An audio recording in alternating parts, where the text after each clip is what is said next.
Good morning students. Eighth class में अपना विषय चल रहा था भूमि, मृदा, जल, प्राकृतिक वनस्पति एवं वन्य जीवन। और पीछे की जो कक्षा में अपना विषय था वो था मृदा, मिट्टी को लेकर अपना था। और मैंने आपको मृदा निर्माण के जो कारक थे उनका अध्ययन करवाया था। अब हम देखते हैं इसका जो आगे वाला बिंदु है मृदा के बाद में, तो उसमें कुछ ऐसे आपके पाठ में कुछ ऐसे डायग्राम दिए हुए हैं मृदा को लेकर। और इस तरह से जैसे मिट्टी है, जैसे ये पेड़ है तो इसके नीचे मिट्टी के अंदर ये जो निर्माण है ये हुआ है। जैसे ह्यूमस और वनस्पति के साथ ऊपरी मृदा, गाद, बालू, क्ले के साथ उपमृदा, अक्षय चट्टानी पदार्थ, जनक चट्टान, यानी मिट्टी के नीचे ये जो पदार्थ पाए गए हैं उनका एक चित्र दिखाया गया है। साथ ही आपके जो मृदा निर्माण को प्रभावित करने वाले कारक है वो बताए गए हैं। अब देखिए हम अगला जो बिंदु पढ़ते हैं वो पढ़ते हैं मृदा का निम्नीकरण और संरक्षण के उपाय। मृदा का निम्नीकरण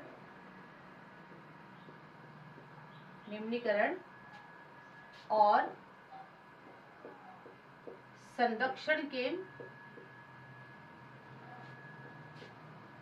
उपाय। तो देखिए मृदा का निम्नीकरण क्या होता है। पहले तो हम ये देखते हैं कि मृदा का निम्नीकरण क्या है। मृदा का निम्नीकरण का मतलब होता है कि जो मिट्टी होती है ना उसका क्षय हो जाना, उसका ह्रास हो जाना, उसका नष्ट हो जाना। मृदा का निम्नीकरण यानी जो मिट्टी है, ऊपरी मृदा है जिसपे दानेदार कण वाले जिसको अपने मृदा है, वो उसका क्षय हो जाना, उसका निम्नीकरण हो जाना, उसका नष्ट हो जाना मृदा का निम्नीकरण कहलाता है। अब हमें इस मृदा के निम्नीकरण को रोकना होगा, इसका संरक्षण करना होगा। तो हम साथ साथ ये भी देखेंगे कि जो मृदा है उसका संरक्षण किस तरह से किया जाता है। तो देखिए आपके बहुत सारे मृदा के निम्नीकरण के संरक्षण के उपाय बताए गए हैं।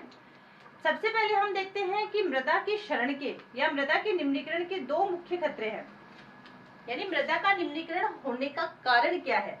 तो सबसे पहले हम देखते हैं पहला बिंदु, मृदा के निम्नीकरण, यानी मृदा का जो क्षरण हो रहा है, क्षय हो रहा है, उसका कारण क्या है। तो मृदा के निम्नीकरण के कारण अपने पास कितने आते हैं, वो कारण अपने पास आते हैं दो। पहला कौन सा कारण आता है, पहला आता है मानवीय कारक और दूसरा कौन सा आता है, प्राकृतिक कारक। पहला है मानवीय कारक और दूसरा है प्राकृतिक कारक। यानी मृदा के निम्नीकरण के, मृदा के ह्रास के, मिट्टी के नष्ट होने के दो कारक है या दो कारण है, जिसमें पहला है मानवीय कारक और दूसरा है प्राकृतिक कारक। और मृदा के निम्नीकरण में क्या क्या है सहायक, इसके साथ साथ और कौन से मुख्य कारक है, यानी इनके साथ साथ हम देखते हैं कि मृदा के निम्नीकरण के और अन्य कौन से कारक या कारण है। दोनों ही कर सकते हैं, हम कारण भी कर सकते हैं, कारक भी कर सकते हैं। तो देखिए यहाँ कारण भी है, कारक भी, एक ही बात है। मानवीय कारण भी कर सकते हैं हम, प्राकृतिक कारण भी कर सकते हैं, दोनों ही एक ही बात है। तो मुख्य और कौन से कारण है, यानी इनमें कौन कौन से, मानवीय और प्राकृतिक दोनों ही कारकों में कौन कौन सी क्रियाएं आती है जो मृदा के निम्नीकरण को बढ़ाती है। इनमें देखो एक तो आता है वनोन्मूलन।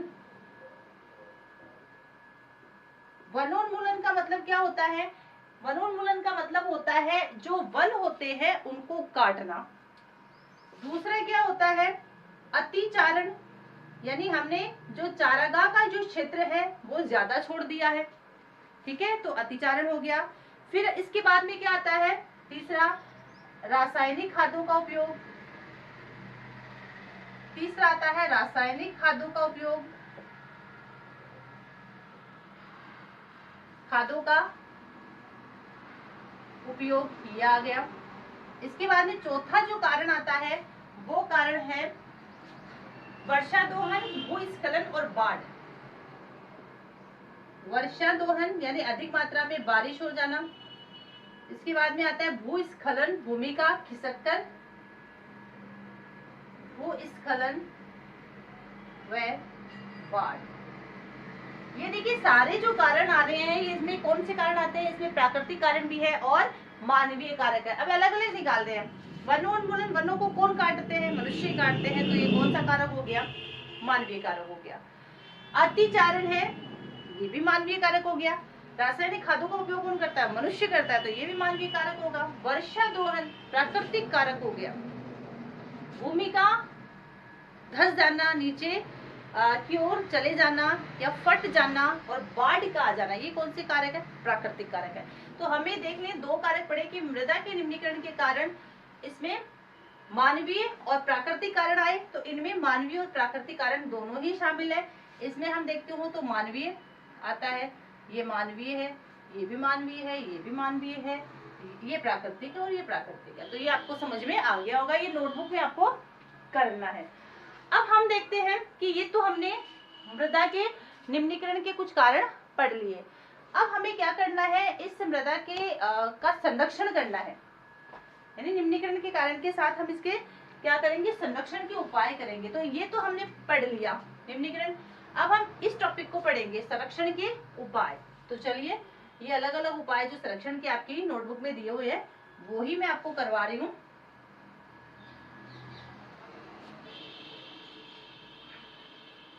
तो अब हम क्या पढ़ेंगे? संरक्षण के उपाय। किसके? मृदा के। आपको ये प्रश्न नोटबुक में करना है, जो अभी मैंने निम्नीकरण के कारण बताए वो करना है और इसके साथ साथ संरक्षण के उपाय करना है। सबसे पहला जो उपाय है वो है मल्च, वो है मल्च बनाना।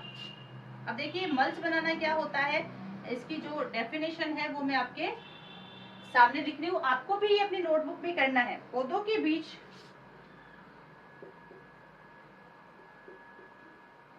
बीच अनावृत भूमि, पौधों के बीच अनावृत भूमि जैव पदार्थ जैसे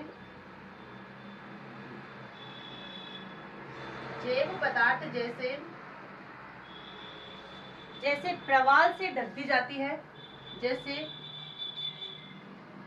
प्रवाल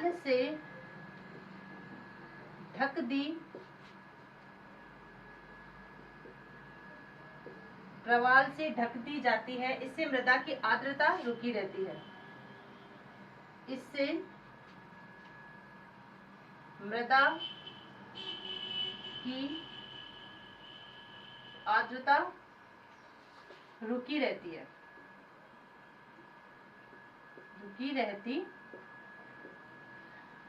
अब ये मल्च बनाना, देखिए क्या प्रक्रिया है। ये मिट्टी के संरक्षण का जो उपाय है वो किस तरह से संचालित किया जाता है। तो इसमें ज्यादा प्रक्रिया क्या है कि देखिए, पौधों के बीच जो भूमि होती है, बात सीधी सी है, पौधों के बीच में जो अनावृत भूमि होती है जिस पर किसी प्रकार के कोई पौधे वगैरह, फसल वगैरह नहीं है। अब हमें तो ये पता है कि भूमि के अंदर जो होती है नमी की मात्रा होती है, अगर वो नमी निकल जाती है तो भूमि की जो उर्वरक क्षमता है उस पर प्रभाव पड़ेगा, यानी पानी की कमी हो जाएगी। अब उस जो अनावृत भूमि यानी पौधे लगे हुए हैं उस पर तो कोई दिक्कत नहीं है, क्योंकि उस पर तो मिट्टी का कटाव भी रुका हुआ है और उसको ढक भी नहीं सकते किसी से। अब दूसरी चीज होती है कि जहां भूमि खाली है, पौधों के, दो पौधों के या अन्य पौधों के बीच की जो भूमि है उसको खाली है, उसे ढक देना। किन से ढक देना? जैव पदार्थों जैसे प्रवाल से उसको ढक दी जाती है। और क्यों ढका जाता है? ताकि भूमि के अंदर की जो नमी है, आर्द्रता यानी नमी, वो बनी रहे, वो वाष्प बनकर उड़े नहीं, यानी वो सूखी ना पड़े। तो उसे हम क्या कहते हैं? मल्च बनाना कहते हैं। अब इसके बाद में दूसरी देखिए संरक्षण का जो उपाय है वो आता है वेदिका फॉर्म। वेदिका फॉर्म, तो ये आपको सबको करना है नोटबुक में, क्योंकि ये महत्वपूर्ण है, एग्जाम की दृष्टि से इनके आने की संभावना ज्यादा रहती है। वेदिका फॉर्म में देखिए, चौड़े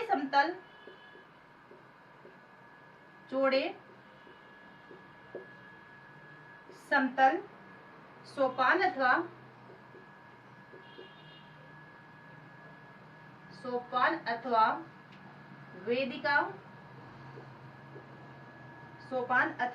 वेदिका तीव्र ढालों पर बनाए जाते हैं। तीव्र ढालों पर बनाए जाते हैं। बनाए जाते हैं ताकि सपाट सतह फसल